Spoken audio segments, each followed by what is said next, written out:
Et quelle analyse portez-vous sur ce comportement politique? C'est-à-dire, vous l'avez dit tout à l'heure, que d'aller gaspiller l'argent pour une élection, tout le monde sait que bon, voilà, il va encore tripoter les résultats. Ça, c'est connu de tout le monde. Une élection en face de lui, là, bon, voilà, en réalité, il faut dire qu'il n'y a pas de candidat parce que la plupart de ceux qui pouvaient faire le point se sont désistés. Voilà, il reste, on dirait, des frétins qui, généralement, pendant une bonne période, on l'a vu, hein, on les a vus sur le terrain, n'ont jamais dépassé le cap d'1% de suffrage électoral. Mais curieusement, ils ont toujours les 25 millions de francs CFA à payer comme caution non remboursable. Après, on se pose tout de même la question où est-ce qu'ils trouvent tout cet argent à les jeter à la fenêtre. J'en connais déjà deux qui ont déjà pris part à, je crois, trois élections présidentielles. Donc, si j'essaie d'évaluer, c'est quand même 75 millions de francs CFA qu'ils ont brûlés, sauf dépasser le cap d'1% des suffrages euh, exprimés. Alors là, ils y vont encore. Et donc, je voulais comprendre avec vous ce que vous pensez de ce comportement politique du PCT, il faut le dire, puisque Sassou Nguesso représente le PCT, d'aller brûler de l'argent. Ça sera encore des centaines de milliards.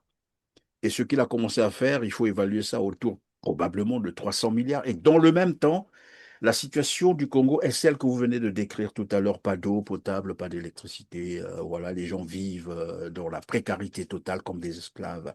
Euh, Quelle analyse portez-vous à ce comportement politique?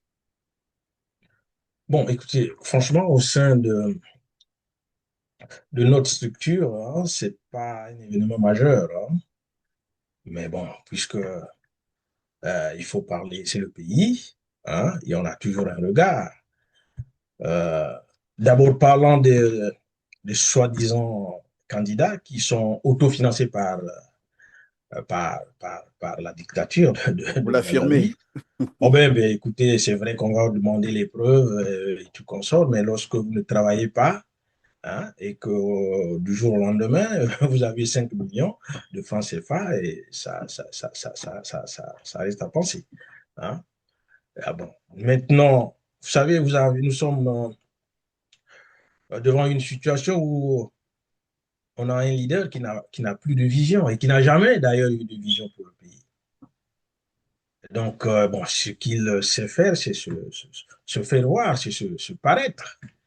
Hein.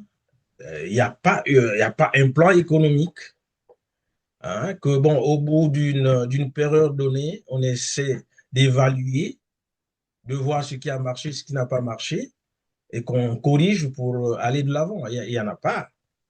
Et donc, c'est toujours la même chose, c'est du gaspillage. Il n'y a pas une réflexion à faire par rapport à leur gestion, par rapport à leur façon de voir les choses. Donc, pour nous, bon, nous travaillons dans le sens avec les autres, bien entendu, de voir comment demain on peut avoir l'alternance et puis comment relancer le pays véritablement. Oui, lorsque vous dites de l'alternance demain c'est les 12 et 15 mars prochains. Lorsque vous dites demain, à quoi vous pensez concrètement? Parce que la politique, c'est aussi Non, agir. Il faut aller affronter l'autre, non? oui, le moment viendra qu'on va l'affronter. Il faut se préparer. Il faut se préparer. Nous ne sommes pas sur place, par exemple, présentement. Donc, c'est une élection qui, d'une manière ou d'une autre, nous ne sommes pas concernés en tant que mouvement, mais on est concernés parce que nous parlons au nom du peuple et c'est ce peuple-là qui subit cette politique-là. Et donc, sur ce plan, oui, c'est vrai que cette question, à quand, ben oui, vous savez, c'est une lutte, hein, la lutte, elle se situe dans le temps et sur la durée. Ça va arriver, hein, un moment où on va l'affronter.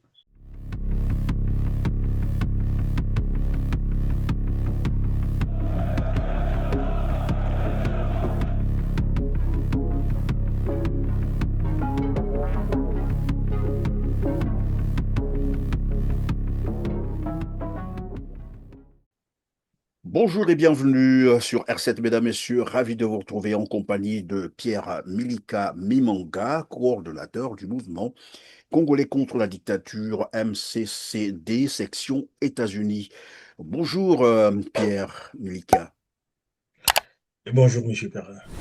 comment allez-vous? Oh, très bien, très bien. Je vais tout de même oser comment va votre président, Monsieur Bruno Mouelet. Oui, ouais, il se porte bien. Présentement, nous œuvrons au sein de la CAD, qui est une association qui lutte contre les antivaleurs et pour le développement. Et nous sommes donc sur le terrain, face aux populations. Et nous essayons d'apporter ce que nous pouvons.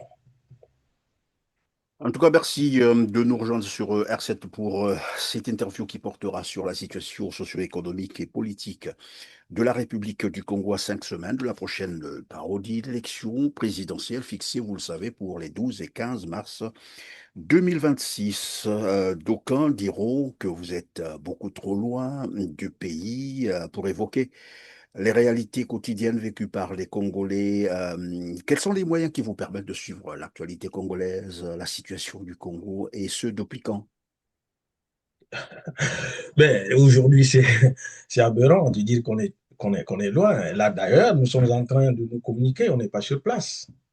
Donc, il y a des moyens euh, qui sont mis en place, des moyens que tout le monde utilise et qui nous permettent de suivre l'actualité du pays au quotidien. Nous avions euh, des militants, des cellules au pays avec lesquels nous sommes en contact permanent. Alors Ce donc, n'est pas un problème pour tout mouvement, quel que soit l'endroit où il se trouve actuellement. parlons d'abord de votre organisation, une association, un parti politique. Depuis quand existez-vous? Bon, d'abord, on est au départ des politiques. Nous sommes des figures connues. Le président du mouvement Bruno Mouelet est connu de tout le monde. Et donc, c'est un homme politique. Et c'est vrai que depuis un moment donné, il n'est pas trop sur les médias, mais c'est un homme politique qui œuvre pour le bien-être, pour le changement d'abord, le changement sur le plan politique au Congo. Et puis, voilà, présenter ce qu'il a comme vision pour le pays demain. Alors, puisque vous êtes installé au Congo, Brazzaville, on peut revenir sur votre dernière activité politique. Vous êtes essentiellement dans la politique ou bien, parce que vous avez parlé aussi pour le bien-être des Congolais, essentiellement dans la politique ou bien dans des Mais je œuvres. pense que ces choses-là vont de pair, hein. On ne peut pas parler de la politique et ne pas parler du bien-être du Congo. Voilà pourquoi il faut avoir une vision. Et donc, bon, aujourd'hui, c'est vrai qu'il faut parler des questions politiques comme des questions électorales, l'élection qui se pointe, mais notre action présentement est beaucoup plus axée sur euh, les difficultés que rencontrent les populations, hein, sur leur quotidien. Et donc, nous essayons d'apporter le peu que nous pourrons. Donc, voilà. En faisant quoi concrètement sur le terrain, dans ce que Bon, vous en avez donnant fait? un peu les dons, en encourageant les jeunes gens, les jeunes filles, les mamans, avec les micro-projets en les finançant. Oui, c'est ce que nous sommes en train de faire pour le moment.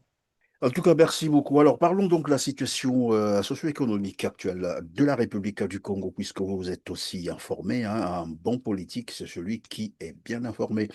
Alors, quel est le tableau que vous pouvez peindre maintenant, la République du Congo, à 5 semaines, comme je l'ai dit tout à l'heure, de la prochaine élection présidentielle, si tant est que c'est une élection, bien entendu. Bon, mais écoutez, c'est une désolation. On ne peut pas dire que euh, c'est positif ou alors que les populations, de façon générale, euh, sont contentes de la situation économique du pays. Euh, la situation est telle que nous la connaissons, c'est le désastre, c'est la corruption, c'est un pays dont les leaders n'ont pas de vision. Donc, c'est le chaos, c'est le statu quo. On ne peut rien dire de plus que ça. Parce que depuis plus de 20 ans, nous vivons les mêmes problèmes. Chaque année, ce sont les mêmes promesses jamais réalisées. Donc, des petits besoins de base qui ne sont jamais satisfaits. Les gens parlent toujours du manque de l'eau, du manque d'électricité. On a toujours promis, malheureusement, rien ne se fait. Bon, dernièrement, on nous disait que l'année 2025 était l'année de, c'est pas de L'année, vous voulez l'agriculture dans toutes ses rappeler l'année profondeurs. 2024, année de la jeunesse, c'est ça? Bon, voilà, donc tout cela, ce n'est que des slogans de tout le temps. Donc, c'est le chaos total. Et maintenant que les Congolais sont appelés aux urnes pour les 12 et 15 mars 2026, je viens de la rappeler tout à l'heure, quelle est votre perception de cette élection? Parce que tout à l'heure, évidemment, vous disiez que bah, c'est une élection, oui, et c'est une élection, mais une élection en tant que telle, il faut bien qu'elle soit transparente, comme qui dirait, équitable, démocratique. Est-ce que vous avez cette perception qu'elle pourrait être démocratique, équitable, transparente? Bon, est-ce qu'une élection sur M. Sassou Nguesso peut être transparente? C'est d'abord la question, hein. Et bon, d'ailleurs, une élection, pourquoi? Ça, c'est du gâchis. S'ils ont l'argent, et s'ils avaient vraiment de l'argent, il y a des besoins fondamentaux. Nous pensons qu'ils devraient au moins financer ces besoins des populations que de faire un simulacre d'élection. Parce que c'est une élection dont les résultats sont connus d'avance. C'est une élection en face, il n'a pas un concurrent. Euh, donc, c'est une dépense inutile. C'est encore des manières qu'on va partager aux gens. Nous pensons que s'il y avait lieu qu'il fasse le tour du pays pour visiter le pays, ben, il pouvait choisir une période. Ça s'est déjà passé, hein, par le passé, hein. Et bon, au lieu de gaspiller de l'argent, et ça, c'est faire comprendre aux gens que, bon, au Congo, il y a une démocratie. Bon, ça nous fait Et, rire quand et même, qu'est-ce que hein. ça vous inspire, puisque évidemment, depuis un certain moment, hein, il est en train de, il faut le dire comme ça, se balader, battre campagne avec les moyens de l'État. Et vous l'avez même dit, au lieu de gaspiller de l'argent comme ça, puisqu'on l'a connu, hein, Sassou, hein, tout le monde sait ce que Sassou faisait, tourner comme d'habitude. Mais maintenant là, il saisit des occasions, par exemple, des campagnes électorales pour le faire. Et comment est-ce que vous vous percevez ça? Évidemment, à quoi ça vous fait penser? Quelle analyse portez-vous sur ce comportement politique? C'est-à-dire, vous l'avez dit tout à l'heure, que d'aller gaspiller l'argent pour une élection, tout le monde sait que bon, voilà, il va encore tripoter les résultats. Ça, c'est connu de tout le monde. Une élection en face de lui, là, bon, voilà, en réalité, il faut dire qu'il n'y a pas de candidat parce que la plupart de ceux qui pouvaient faire le poids se sont désistés. Voilà, il reste on dirait des frétins qui, généralement, pendant une bonne période, on l'a vu, hein, on les a vus sur le terrain, n'ont jamais dépassé le cap d'1% de suffrage électoral. Mais curieusement, ils ont toujours les 25 millions de francs CFA à payer comme caution non remboursable. Après, on se pose tout de même la question où est-ce qu'ils trouvent tout cet argent à les jeter à la fenêtre. J'en connais déjà deux qui ont déjà pris part à je crois, trois élections présidentielles. Donc, si j'essaie d'évaluer, c'est quand même 75 millions de francs CFA qu'ils ont brûlés, sauf dépasser le cap d'1% des suffrages euh, exprimés. Alors là, ils y vont encore. Et donc, je voulais comprendre avec vous ce que vous pensez de ce comportement politique du PCT, il faut le dire, puisque Sassou Nguesso représente le PCT, d'aller brûler de l'argent. Ça sera encore des centaines de milliards. Et ce qu'il a commencé à faire, il faut évaluer ça autour probablement de 300 milliards. Et dans le même temps, la situation du Congo est celle que vous venez de décrire tout à l'heure, pas d'eau potable, pas d'électricité, voilà, les gens vivent dans la précarité totale comme des esclaves. Euh, Quelle analyse portez-vous à ce comportement politique? Bon, écoutez, franchement, au sein de notre structure, hein, c'est pas un événement majeur, hein. Mais bon, puisque il faut parler, c'est le pays, hein, et on a toujours un regard.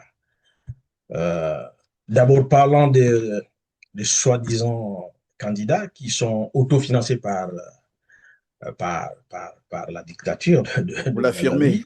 Kadhafi. Oh ben, écoutez, c'est vrai qu'on va vous demander les preuves et tout consort, mais lorsque vous ne travaillez pas, hein, et que du jour au lendemain, vous avez 5 millions de francs CFA et ça reste à penser. Hein. Ah bon. Maintenant, vous savez, nous sommes devant une situation où on a un leader qui n'a plus de vision et qui n'a jamais d'ailleurs eu de vision pour le pays. Donc, bon, ce qu'il sait faire, c'est se faire voir, c'est se paraître. Hein. Il y a pas un plan économique, hein, que, bon, au bout d'une période donnée, on essaie d'évaluer, de voir ce qui a marché, ce qui n'a pas marché, et qu'on corrige pour aller de l'avant. Il n'y en a pas. Et donc, c'est toujours la même chose, c'est du gaspillage. Il n'y a pas une réflexion à faire par rapport à leur gestion, par rapport à leur façon de voir les choses. Donc, pour nous, bon, nous travaillons dans le sens avec les autres, bien entendu, de voir comment demain on peut avoir l'alternance et puis comment relancer le pays véritablement. Oui, lorsque vous dites de l'alternance demain c'est les 12 et 15 mars prochains. Lorsque vous dites demain, à quoi vous pensez concrètement? Parce que la politique, c'est aussi Non, agir. Il faut aller affronter l'autre, non? oui, le moment viendra qu'on va l'affronter. Il faut se préparer. Il faut se préparer. Nous ne sommes pas sur place, par exemple, présentement. Donc, c'est une élection qui, d'une manière ou d'une autre, nous ne sommes pas concernés en tant que mouvement, mais on est concernés parce que nous parlons au nom du peuple et c'est ce peuple-là qui subit cette politique-là. Et donc, sur ce plan, oui, c'est vrai que cette question, à quand, ben oui, vous savez, c'est une lutte. Hein, la lutte, elle se situe dans le temps et sur la durée.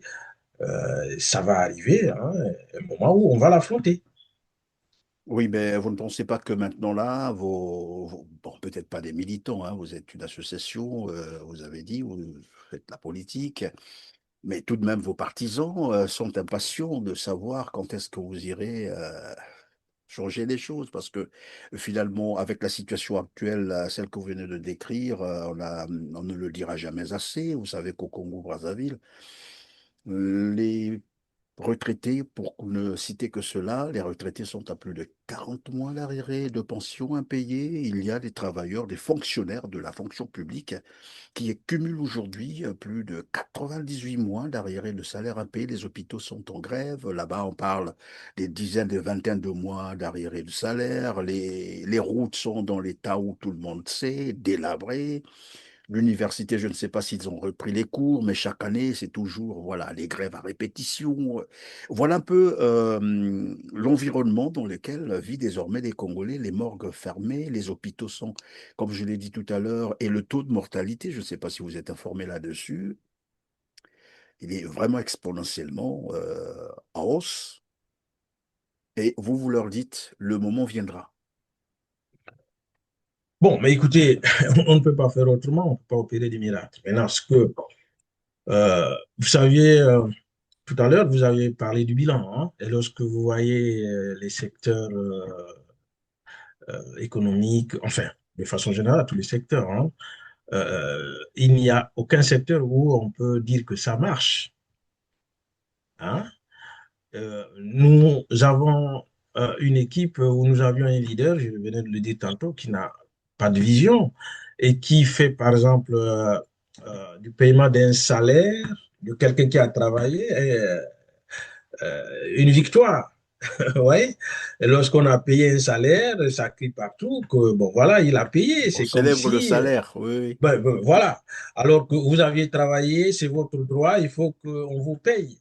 Vous aviez cotisé durant le temps que vous aviez travaillé et vous êtes à la retraite, il faut qu'on paye votre retraite.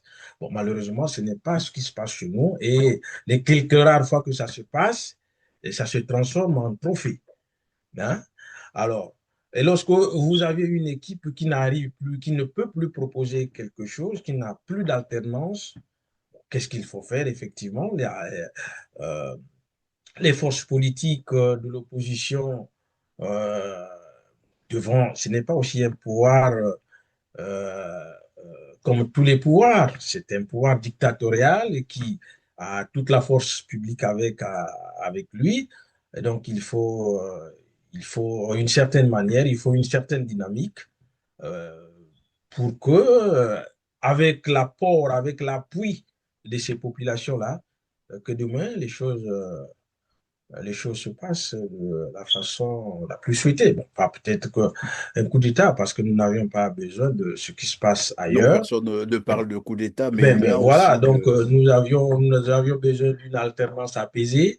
Et là, c'est la responsabilité aussi de la classe politique, parce qu'il n'y a pas un seul parti politique, qu'il soit le nôtre, qui peut se dire seul, je peux faire changer les choses. Il faut qu'il y ait une prise de conscience hein, de l'opposition, la vraie opposition, pas l'opposition du ventre, hein, qui fait semblant de parler la journée et la nuit, ils reçoivent des enveloppes et puis bon, ou alors ils sont au gouvernement et donc dans ces conditions, il est très difficile de faire changer les choses au pays.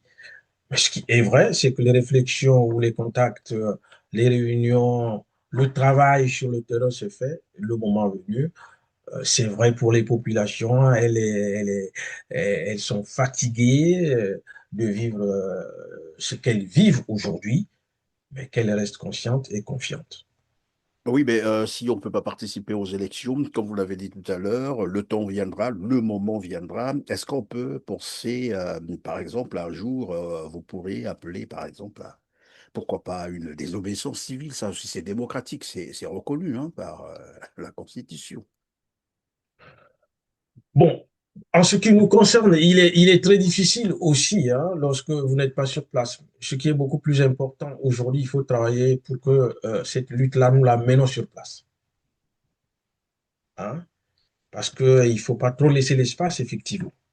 Donc, il faut travailler en ce sens-là. C'est-à-dire, il faut braver demain la peur. C'est quoi? C'est parce que, bon, nous parlons, on est à l'extérieur.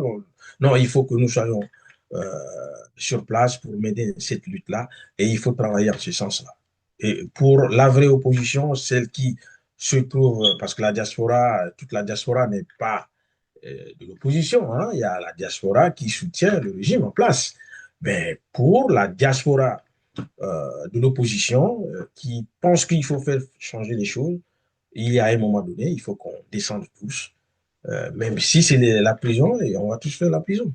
Et c'est en ce moment-là, et c'est de cette manière-là que nous devrions changer les Oui, ben choses. vous ne pensez Donc, il pas faut que que la politique. la politique, la lutte, comme vous êtes en train de le dire, peut se mener aussi. C'est comme un match de football. Tout le monde n'est pas sur l'aire de jeu. D'autres sont sur les gradins, d'autres sont, voilà, les coachs sont à côté.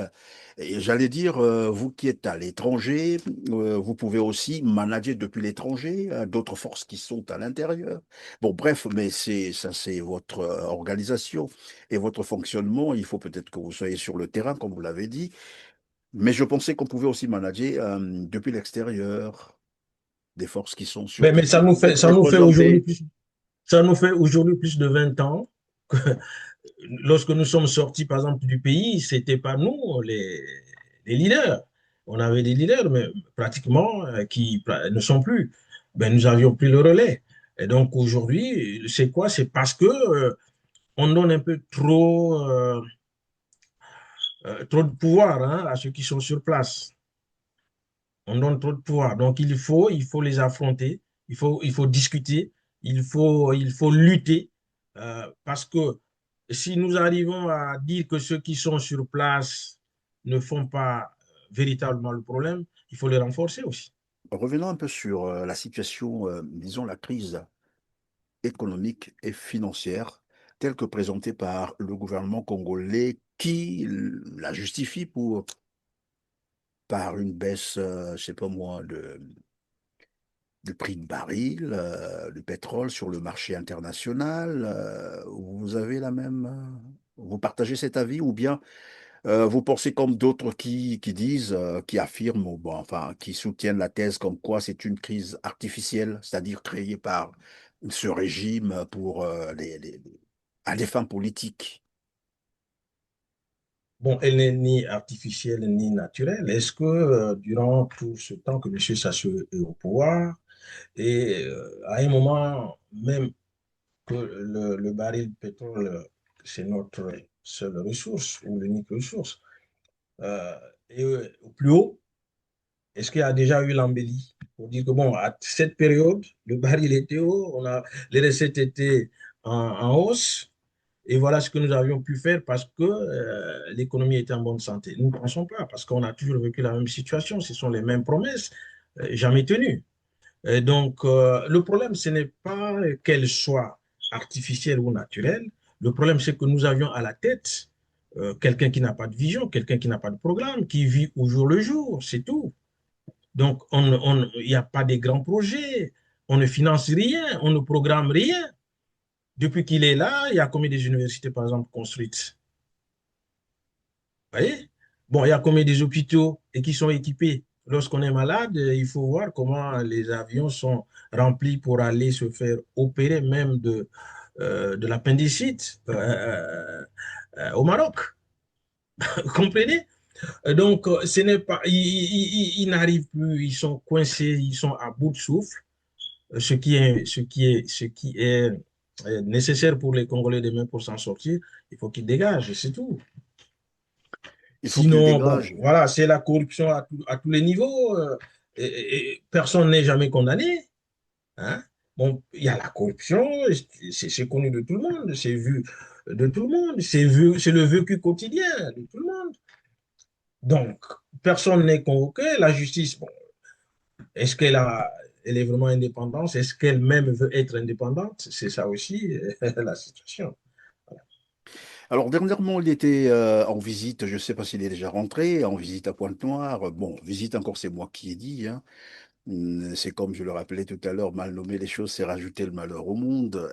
Bon, il est en campagne à Pointe-Noire, je ne sais pas s'il l'est encore, je vais le vérifier tout à l'heure. Alors, il a inauguré, parmi ses activités, il est allé inaugurer un marché. Ça vous dit quelque chose, non? Le marché de Pointe-Noire qu'on construit depuis, je ne sais pas, 2 décennies. Et ben, là, il est allé inaugurer ce marché. Un président de la République inaugurait un marché comme celui, bien sûr. C'est à Lumumba, oui, le grand marché de Pointe-Noire. Quel commentaire Eh cela bien, vous fait? mais c'est déjà une honte. Moi, il y a quelqu'un, un ami qui m'en a parlé, qu'il serait là-bas et qu'on était en train de boucher des trous, puisque les routes, ça ne va pas. Donc, il arrive, il faut boucher les trous et tu consors. Moi, je dis, il arrive pour faire quoi? Non, pour inaugurer un marché. Ça m'a quand même fait rigoler. Hein? Et ça, c'est la tâche révolue. Bon, à l'époque, on les appelait les adjoints au maire. Je ne sais pas si c'est toujours la même appellation. Donc, Ou pour un d'un président de la... président, un président du Bon, comité ben, de mais marché, voilà, puisque ça existe. ben, voilà. Donc, mais puisqu'il n'a rien, il n'a rien fait, il n'a jamais rien fait de concret, de consistant. Pas des grands projets, pas des grandes réalisations. Voilà pourquoi il se rabat sur des petites choses du genre. Sinon, c'est gênant quand même. C'est gênant, cependant, il y a tout de même des Congolais qui l'accompagnent dans ces activités-là et qui acclament, qui estiment que, voilà. Ben, mais écoutez, il faut les comprendre. S'ils ne font pas ça, ils n'ont pas leur bout de pain. Hein. Certains sont contraints. Bon, certains, c'est par fanatisme. On ne peut pas les en vouloir. Hein. Faut pas les en vouloir. Voilà. On ne peut pas Ils les en sont dans une vouloir. Alors tout à situation l'heure, très, voilà, ils sont dans une situation difficile. Ils n'ont, en tout cas pour nombreux, ils n'ont pas le choix. Hein. Pour leur survie, il faut qu'ils le fassent. En parlant de la prochaine élection présidentielle, vous disiez que ce n'était pas nécessaire, mais dès lors que c'est inscrit dans la Constitution congolaise, hein, je ne sais pas si vous la considérez, mais c'est une constitution puisque c'est elle qui est en vigueur actuellement. Quelle alternative proposez-vous à la place d'une élection puisque vous pensez que l'élection n'était pas nécessaire? Bon, ce n'est pas à nous de lui proposer une alternative. Donc, ce Un serait de dialogue venir du de... genre Ben, mais constitutionnel? écoutez, il y a des choses qui s'imposent, il y a des choses qu'on impose. Hein. Voilà. Et donc, Aujourd'hui, pour ce pouvoir, il n'y a rien. Et bon, mais moi, hein, à leur place, il n'y a aucune pression. Quelqu'un qui peut m'amener à ouvrir un dialogue, qui peut m'amener à perdre ce que j'ai. Et donc, c'est à nous, de l'opposition, pas peut-être de réclamer depuis fin 15 20 ans la même chose. Non, ça s'impose. Donc, il faut changer la façon de faire pour que le dialogue s'impose non seulement à l'opposition, mais s'impose au pouvoir en place. Donc la Constitution, bon oui, aujourd'hui nous la considérons. Pourquoi ne pas la considérer? Parce que nous avions mené une bataille contre la révision de cette Constitution, une bataille que nous avions perdue puisque elle a été votée. Bon, nous parlons au nom des populations, ce sont les populations, nos populations, et qui sont gouvernées par cette constitution. Donc, nous la prenons en compte, effectivement. Maintenant, ce que nous faisons, c'est que demain, il faut que cette constitution que nous avions combattue hein, soit balayée. Hein. Maintenant, les partisans, tout le monde est partisan du dialogue et qu'il faut qu'il y ait un dialogue. Si on n'arrive pas à le faire partir, mais il faut qu'il y ait un dialogue. Mais pour qu'il y ait un dialogue, il faut qu'il y ait une situation qui le contraint hein, à accepter un dialogue. Sinon, bon, mais il y en a eu beaucoup, hein, des dialogues, il en a eu des dialogues. Mais ce sont des dialogues initiés par lui. Donc les invités, c'est son choix. La sécurité de ses invités est assurée par lui. Donc, ce n'était pas de dialogue, hein, vous comprenez. Donc, il faut que les partisans à tout prix du dialogue ne soient pas obsédés par cette option, mais il faut travailler davantage pour que qu'on obtienne un véritable dialogue à l'image, n'est-ce pas, de la conférence nationale. Merci Pierre Milika Mimanga. On va parler des droits humains au Congo-Brazzaville. Vous êtes en train, je crois, de suivre aussi cette actualité. Depuis pratiquement septembre dernier, une opération est menée au Congo-Brazzaville par la Direction générale de la sécurité présidentielle, la DGSP, donc la protection personnelle de Denis Sassou Nguesso, qui exécute froidement, à balles réelles, à bout portant, en public, des jeunes délinquants présumés sans procès. On brûle les maisons des familles, les motos cassées. Tout cela se passe en violation de la Constitution congolaise. Quel commentaire faites-vous de cette opération? Bon, vous savez, aujourd'hui, nous, nous critiquons plus que nous analysons. Donc, d'abord, il faut qu'on analyse le contexte, on voit les origines de ce grand banditisme. Hein, hein, parce que euh, pendant la crise hein, de 97, on a distribué des armes euh, tout azimut, en tout cas en désordre. Vous voyez, ce sont des pick-up des deux côtés, hein, des belligérants. Hein. Voilà. Donc, ce sont des pick-up hein, que les gens avec des pieds jetaient. Donc, à tout venant, tu prenais le nombre d'armes que tu pouvais prendre. Comment tu l'appelles au combi, lorsqu'il il était arrêté, on dirait qu'il avait des armes chez lui. Mais c'est pas qu'au combi avait acheté des armes pour déstabiliser son pouvoir. Non, mais c'est les mêmes armes-là hein, qu'il avait pendant cette crise-là parce que c'est l'un des chefs de guerre, lui aussi. Donc, alors, il avait chez lui comme les autres, mais à un moment où il avait mal à partir avec sa famille politique, bon, voilà, on est allé sortir ça. Donc, je disais que lorsque le camp du professeur Dishuba est vaincu, bon, les vainqueurs croyaient qu'ils avaient raison et que la partie qu'il fallait nettoyer, c'est la partie de l'adversaire. On a mené des actions, la partie sud, où il fallait ramasser des armes, où il fallait même acheter, hein. Il y a eu des, je ne vais pas citer les noms, mais en tout cas, il y a eu les originaires de certaines régions du sud du pays qui sont allés chez eux convaincre les jeunes gens qui, selon eux, avaient des armes. Donc, moyennant 30 000, 35 000 francs, on leur donnait un peu maca et tout comme ça. Mais rien n'était fait du côté nord de Brazzaville. Hein. Il y avait même une expression, on roule en bébat. Donc, c'était le désordre total. Et parce que la survie de ce pouvoir dépendait de ces jeunes gens, hein, qui avaient bravé leur poitrine et tout comme ça. Alors, ce phénomène étant, avec le temps, a infecté, je crois, a infecté même les institutions de sécurité. Parce que si c'est la DGSP qui prend le relais, ça veut dire que la police et la gendarmerie, qui, bon, selon même la Constitution, cette mission leur revient. Et donc, les autorités n'arrivant plus à contrôler ce phénomène-là, étaient obligées de passer par cette méthode, bon, qu'on déplore. Maintenant, entre-temps, dans nos analyses ou dans nos critiques à nous, euh, euh, euh, comme tu venais de l'évoquer, hein, c'est contre la loi, contre la Constitution.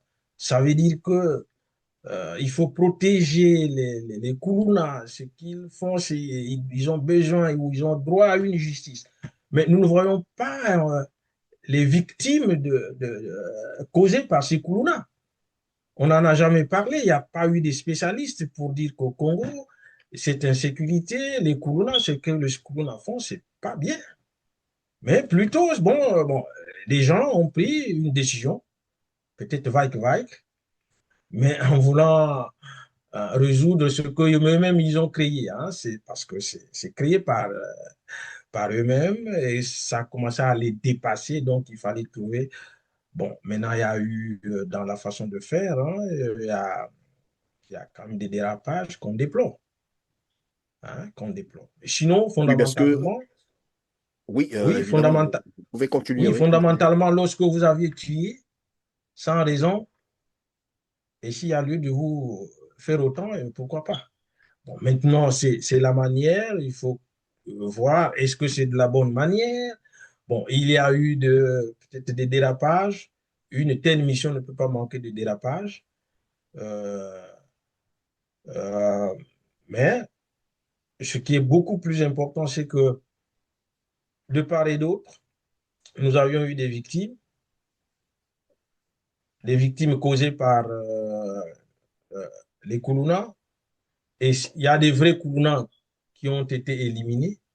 Malheureusement, dans cette façon de faire, il y a des innocents qui ont payé, c'est déplorable. Voilà. En sorte, monsieur Pierre Milika Mimanga, vous êtes en train de soutenir la loi du talion, c'est-à-dire dent pour dent, œil pour œil. Et après, on se posera tout de même la question, qu'est-ce qui empêcherait l'État congolais de faire usage du droit, la justice, puisqu'elle existe? Pourquoi est-ce que on ne présenterait pas ces jeunes bandits, si c'est le cas, devant la justice pour établir leur culpabilité que de procéder par l'arbitraire? Bon, voilà pourquoi je parle de ces spécialistes que nous sommes, que vous êtes. Hein. Vous prenez aujourd'hui part de ces jeunes-là. Hein. Mais est-ce que Non, vous voyez ce que nous c'est? défendons le droit. Bon, vous Et le défendez droit ces par... jeunes Koulouna-là. Non, on Vous le défend. défendez, vous. Je vais Hein. être un peu plus clair et beaucoup plus précis. Voilà. Défendre les Koulouna, personne ne peut les défendre. Parce que si c'est des Koulouna, comme on le dit, c'est-à-dire un bandit, voilà pourquoi nous parlons de la justice. Quel que soit ce que l'homme a fait, il a le droit de s'exprimer devant la justice pour dire sa version de fait. C'est-à-dire, vous prenez un bandit, criminel soit-il, amenez-le devant la justice, il s'exprimera devant la justice. Une fois que la justice a établi sa culpabilité, vous pouvez le condamner à quelque peine que ce soit, peine de mort, mais là encore, le Congo a ratifié voilà, l'abolition de la peine de mort. Donc c'est à la justice d'établir cela. Et lorsqu'on prend quelqu'un bandit soit-il, criminel soit-il, et l'éliminer de manière arbitraire sans l'écouter, c'est ce que j'ai cru comprendre que vous êtes en train de soutenir. Et le fait de parler du droit, l'application du droit, ce n'est pas, comme on peut le penser, soutenir un bandit. Non. Un criminel doit s'exprimer dans tous les cas. Et nous vivons dans les pays de droit et nous voyons comment ça se passe. Et au Congo, on a beau dire ils ont tué qui? Parce que ceux qui sont pris chez eux nuitamment ou très tôt le matin pendant qu'ils dorment pour aller les achever, on ne sait pas qui a désigné qui, pourquoi on a désigné un tel. Est-ce que la personne qu'on est en train de tuer est réellement bandit? C'est des questions qu'on doit se poser et c'est des questions que pose la justice pour établir la culpabilité d'un criminel. Mais j'ai l'impression que ce n'est même pas une impression, c'est une conviction. Ce qui se passe actuellement, c'est de l'arbitraire. C'est-à-dire, on désigne un tel comme vous, par exemple. Imaginez que vous êtes au Congo, ben, un ami ne peut pas vous dénoncer, peut-être quelqu'un avec qui vous avez eu des petits soucis, des précédents, qui peut vous désigner, puisque c'est des cas comme ça, auxquels on est en train aussi d'assister. Vous avez un petit différend avec quelqu'un, ben, il dit non, mais monsieur Pierre Milika, c'est un bandit, allez le chercher. Et on arrive chez vous, on vous prend, sans même vous écouter, on vous élimine. Bon, vous voyez, ce phénomène-là est beaucoup Oui. plus même dans la partie nord du pays, hein. Oui, il y en a Ce partout. Le phénomène- banditisme existe partout dans Non, le non, monde, non, moi, nous parlons même aux d'abord du États-Unis. phénomène Kuluna, là. Le phénomène Kuluna est beaucoup plus dans la partie nord du pays. Hein, et lorsqu'on on poursuit les gens, c'est pas à Dolisie ou partout ailleurs, là, ça, Oui. c'est maintenant autre chose. Mais en tout cas, il est beaucoup plus basé à Brazzaville et dans les quartiers nord du pays. Et donc, je venais de le dire tantôt que c'est créé par eux-mêmes. Donc, ils se connaissent aussi. Il y Non, a mais ils peuvent se certainement, connaître, mais entre-temps, est-ce que vous ne pensez pas bon, que ces jeunes peuvent être des victimes d'une politique, par exemple? bon, je dis, ce sont des gens qui se connaissent, Oui, hein, et c'est quelque chose qu'ils ont mis en place et qui n'arrivent plus à maîtriser. Ça a déjà pris de l'ampleur et que les populations en souffrent, leur population aussi, hein. Bon, le problème se situe au niveau de l'organe qui mène la mission. Parce que, en principe, ça serait soit la gendarmerie ou la police, ou oui. alors les deux, Mhm. hein. Bon, et lorsque on l'évolue de cette mission et on la confie à une autre structure qui, selon les auteurs, est à mieux de mener le nettoyage, ils en savent quelque chose. Mais entre-temps, ce que vous évoquez, le droit veut qu'effectivement, qu'on entende quelqu'un et tout. Mais entre-temps, nous avions auparavant eu aussi des victimes de ces gens-là. Mais est-ce qu'au moment où eux, ils commettaient l'acte, c'est-à-dire Eux qu'il est qui? attrapé, Eux les qui? Koulouna, Koulouna, parce qu'il y en a Mais, eu des gens, des jeunes femmes qui se rendent à la maternité oui. pour donner naissance, hein, et on les arrête en chemin. La bonne dame est dépêchée. On fait sortir l'enfant du ventre, le bébé, on l'écrase. Bon, vous voulez qu'on amène celui-là devant la justice. Pour qu'il dise quoi? Oui, mais ça, c'est un cas que vous êtes en train d'expliquer Non, ici, qui non. Puisqu'il y réellement en a eu, il y en a eu des cas nombreux. Je ne non, défends je pas n'en ce qui. disconviens pas. Moi, je suis d'accord hein, Voilà. avec vous. Il y a eu des cas, évidemment, d'assassinats, des atrocités. Tout le monde a vécu ça. C'est des jeunes qui opèrent avec des machettes. Tout ça, c'est une chose. C'est un fait. C'est connu. D'accord. Mais lorsque vous dites Kuluna, quel est réellement le statut juridique d'un Kuluna pour que ce Kuluna passe aux armes sans procès? C'est là tout le Est-ce, problème, en fait. est-ce qu'un Parce que bandit, lorsqu'on un dit quelqu'un bandit, a il doit tué avoir. une femme, j'en arrive. Quelqu'un a tué une femme, a éventré une femme, ce qui est odieux d'ailleurs, et condamnable à la peine, j'allais dire, maximale. D'accord? Mais si on prenait le même cas pour se dire, si le Koulouna, c'est celui qui a tué, le Koulouna, c'est celui qui a volé, désormais, le Koulouna, c'est celui qui a une moto aussi qui n'est pas en règle. Je ne sais pas si vous le savez. Le Koulouna, c'est aussi cette famille. qui a mis au monde un enfant qui est devenu délinquant. Donc, on peut casser leur maison. Alors, il faut qu'à un moment donné, qu'on soit juste avec soi-même. Ça veut dire qu'il faut qu'on aille chercher Denis Sassou Nguesso aussi, qui a beaucoup tué, qui a à son actif plus de 3000 assassinats politiques, qui a à son actif 400 000 Congolais tués lors de son coup d'État. Il faut qu'on prenne aussi Oboa, Serge Oboa, qui lui aussi a tué pendant cette crise que vous évoquiez tout à l'heure de 1997. Vous voyez ce que je suis en train de dire? Et alors, pourquoi Bon, est-ce que la justice existe-t-elle? Parce que c'est bien de présenter, parce que je sais que c'est une défense, c'est toujours aussi, bon voilà, c'est normal que chacun se défende pour dire il en a tué une femme, on a éventré une femme. Tout ça, c'est odieux. Et comme je vous ai dit, la criminalité, c'est partout dans le monde. Mais une république se reconnaît par le respect du droit et de la justice, parce que le principe de la république, c'est la loi. Dès lors qu'on commence à contourner, à violer la loi, ce n'est plus une république. Et la question qui devait suivre, c'est de savoir si vous trouvez normal qu'une unité de protection personnelle d'un président de la République puisse se substituer à la police, à la gendarmerie en violation de la Constitution congolaise. bon, vous voyez, là, vous venez de soulever beaucoup de sujets. Oui. Hein. Ce Donc dont c'est vous un voulez, entretien, hein, c'est un entretien. vous venez de parler de M. Sassou, ben, ou alors des autres, je ne sais pas si ce sont des généraux ou des autorités civiles. Oui. Ben, effectivement, c'est-à-dire que lorsque nous aurons un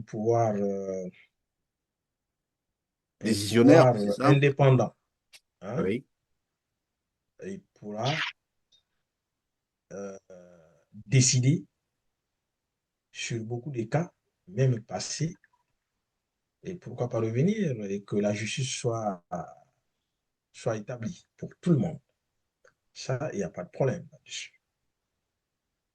Mais nous sommes dans le cas d'espèce aujourd'hui. Vous parlez des motos, Oui. je pense que c'est une autre situation des motos. Non, mais c'est la même Pas unité la qui même agit. situation que c'est pas la même situation des Koulouna. Non, mais c'est les Koulouna, parce qu'on a dit les Non, non, non. Koulouna Les utiliseraient. motos, c'est quoi les motos lorsque vous avez un engin, euh, que ça soit un véhicule, une moto, ben, écoutez, il faut que vous soyez en règle. Mhm. Il faut que l'engin soit enregistré. Et il faut que ça soit assuré. Hein. Bon, on ne peut pas tuer quelqu'un parce que son engin n'est pas assuré. Non, peut-être Ça, ce pas n'est pas tuer. normal. Ils sont en train de briser, Bon, de détruire les motos supposées utilisées par les Koulouna, parce ils pensent, ils croient, pas penser, parce que la pensée, elle est logique. Ils croient que les Koulouna utilisent des motos, alors il faut, voilà, détruire les motos. C'est parti de là, bon, au je ne sais début. pas si franchement, je ne sais pas si franchement c'est comme ça parce que Je vous informe, oui. ceux qui ont des motos qui ne sont pas en règle, à mon avis, ne sont pas que des Koulouna. Il y a beaucoup de taxis qui roulent, qui ne payent pas leur assurance. Il y a beaucoup de gens qui ont, puisqu'aujourd'hui, avant, il n'y avait pas de moto chez nous, mais aujourd'hui, c'est un Oui. moyen de déplacement courant. Il y a des gens qui ont des motos, qui ne sont pas assurés, qui ont des motos, on leur dit de porter les casques et qui n'ont pas de casques. Hein? Mais je pense qu'il y a des contraventions pour ça.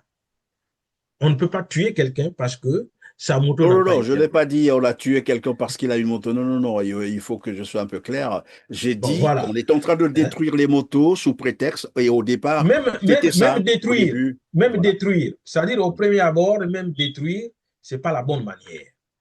Parce que c'est une population, il faut l'éduquer. Hein? On n'a pas. C'est depuis le sommet, ils sont dans la corruption eux-mêmes. Quand tu les vois là, c'est des gens qui ne payent rien eux-mêmes. Et donc, si la tête euh, est pourrie, ça veut dire que le reste de la société, c'est la même chose.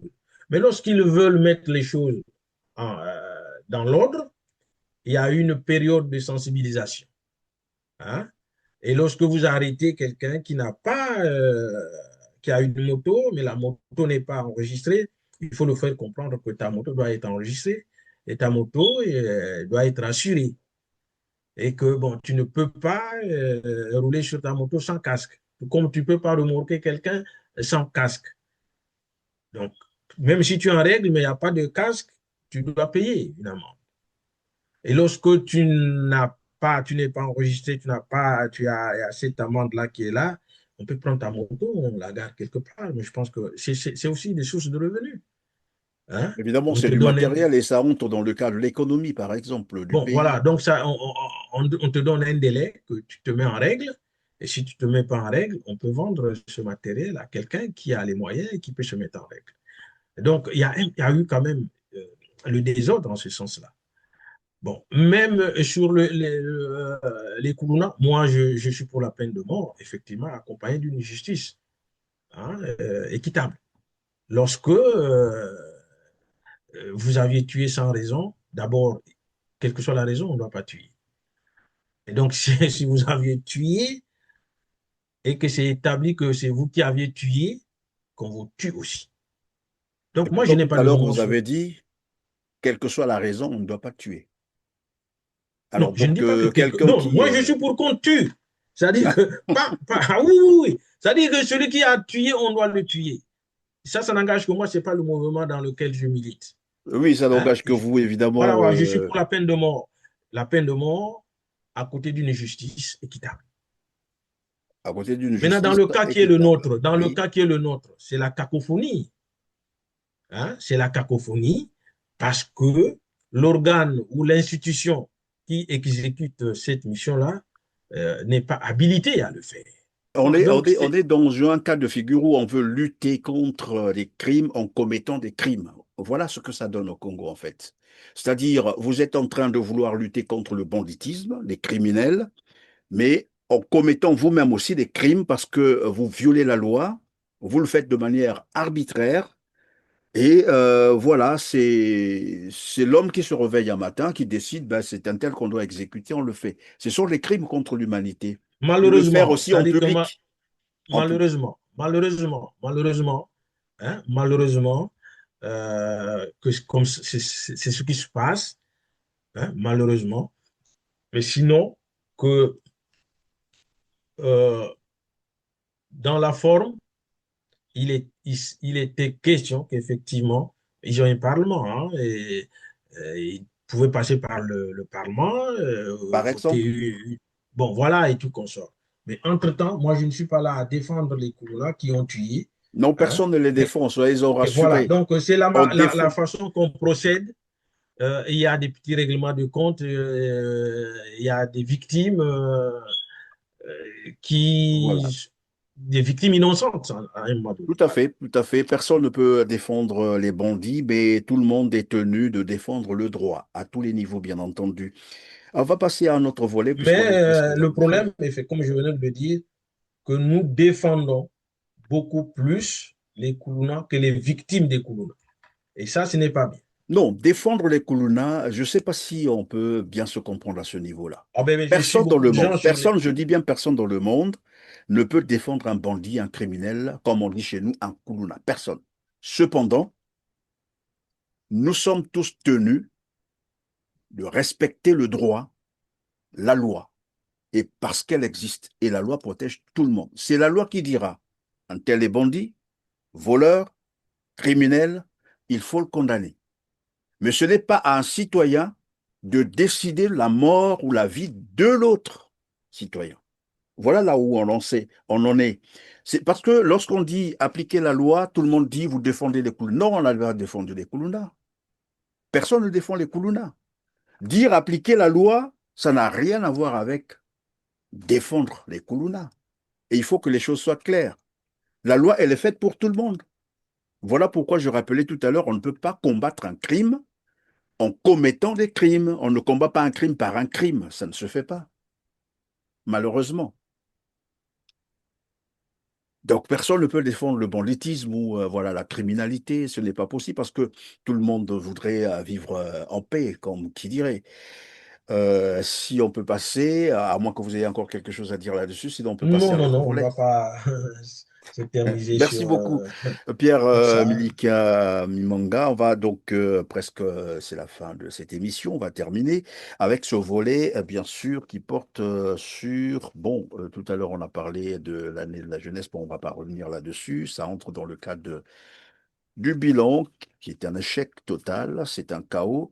Alors, vous avez certainement suivi aussi ce programme qui a été relayé par Télé Congo, 30 jours pour convaincre, où on a vu les membres du gouvernement et certains responsables, bien sûr, des administrations publiques venir défendre le bilan de Denis Sassou Nguesso. Et tous étaient dans la rhétorique de dire que, voilà, le bilan est positif. Est-ce que vous avez un commentaire à faire là-dessus? Si vous les avez suivis, bien sûr.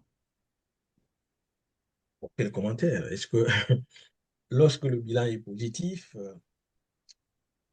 et surtout dans l'économie réelle, ça se sent dans les populations. Est-ce qu'on a besoin de ce cinéma-là? Donc, s'il y a ce cinéma, ça veut dire qu'on vient justifier l'échec. Comprenez? Bon, et puis, ils vont dire quoi? Ils ne pouvaient dire que ça.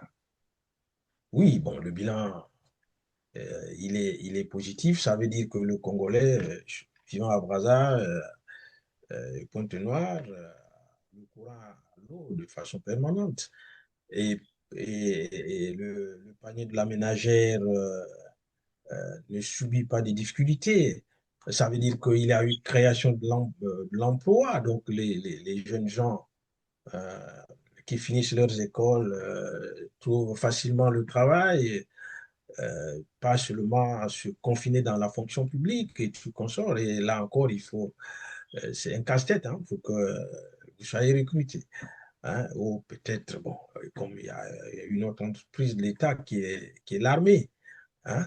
Donc, si le bilan est positif, on nous parle des universités construites, on nous parle des grandes écoles, parce qu'il n'y a pas que des universités qu'on peut construire, il y a des instituts. Il faut construire des instituts pour former des ingénieurs et tout consort. Bon, il faut qu'il y ait des hôpitaux construits et qui sont équipés. Hein, et bon, et combien de routes ont été construites et tout consort. Voilà, donc c'est ça qui parle. C'est pas le discours qu'on vient présenter aux gens. Quand on a bien fait, on ne parle pas. Les actes parlent.